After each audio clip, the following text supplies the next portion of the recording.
అధిక ధరలకు ఎరువులు విక్రయిస్తే కఠిన చర్యలు తప్పవని, యూరియాలను కృత్రిమంగా కొరత సృష్టించిన డీలర్ల ఎరువులను నిల్వగా ఉంచుకొని అధిక ధరలకు అమ్మినా కఠిన చర్యలు తప్పవని చినశంకరంపేట తహసీల్దార్ మాలతి హెచ్చరించారు.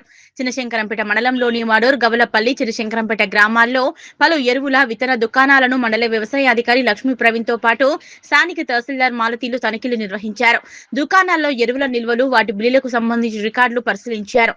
ఈ సందర్భంగా తహసీల్దార్ మాలతి మాట్లాడుతూ రైతులకు యూరియా ఎరువులను యాప్ ద్వారా అందించడం జరుగుతుందని, దుకాణ యజమానులు అధిక ధరలకు ఎరువులను విక్రయించినట్లు తెలిపినా విక్రయించిన వారిపై కఠిన చర్యలు తప్పవని హెచ్చరించారు.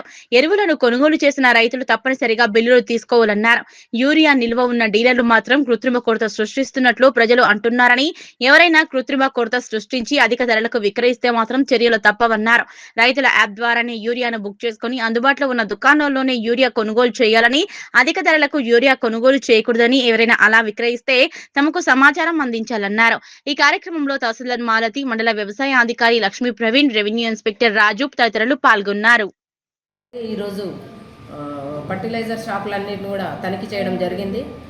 ఏ ఫర్టిలైజర్ షాప్లో అయినా సరే బ్లాక్ చేసినా కానీ, అమౌంట్ ఎక్కువ వసూలు చేసినా కానీ ఏ ఒక్కరైనా సరే ఫిర్యాదు చేయవచ్చు. వాళ్ళపైన చట్టపరమైన చర్యలు ఉంటాయి. కాబట్టి ప్రతి ఒక్క రైతు వారికి అందుబాటులో ఉన్న ఫర్టిలైజర్ షాప్లో సరైన ధరలకు మాత్రమే ఎరువులను తీసుకోవాలి. బ్లాక్లో కొనుక్కొని మీరు కూడా స్టాక్ చేసుకోవచ్చు అని చెప్పేసి రైతులకు కోరుకుంటున్నాను. కొంతమంది తర్వాత వస్తుందో రాదో అనే ఉద్దేశంతో అవసరం లేకపోయినా యూరియా కొనిపెట్టుకుంటున్నారు అనేది కూడా బయట వినిపిస్తుంది. కాబట్టి దయచేసి అట్లాంటివి చేయకండి. మీకు ప్రభుత్వం ఎల్లవేళలా మీకు అందుబాటులో ఉండి మీకు అవసరమైన యూరియాని అందిస్తుంది. కాబట్టి మీకు ఆన్లైన్ ద్వారానే ఉంది. కాబట్టి ఇలా ఎలాంటి అవకతవకలు ఉండవు. కాబట్టి ఎవ్వరు కూడా అయ్యో దొరుకుతుందో దొరకదో అనే బాధపడకుండా ప్రతి ఒక్కరు త్రూ ఆన్లైన్ ద్వారా మీరు బుక్ చేసుకొని సరైన ధరకు మాత్రమే తీసుకోండి. బ్లాక్లో ఎట్టి పరిస్థితుల్లోనూ తీసుకోవద్దు. ఎవరైనా డబ్బులు ఎక్కువ అడిగితే మాకు ఇంటిమేషన్ ఇవ్వండి. మేము వాళ్ళపైన చట్టపరమైన చర్యలు తీసుకుంటాం.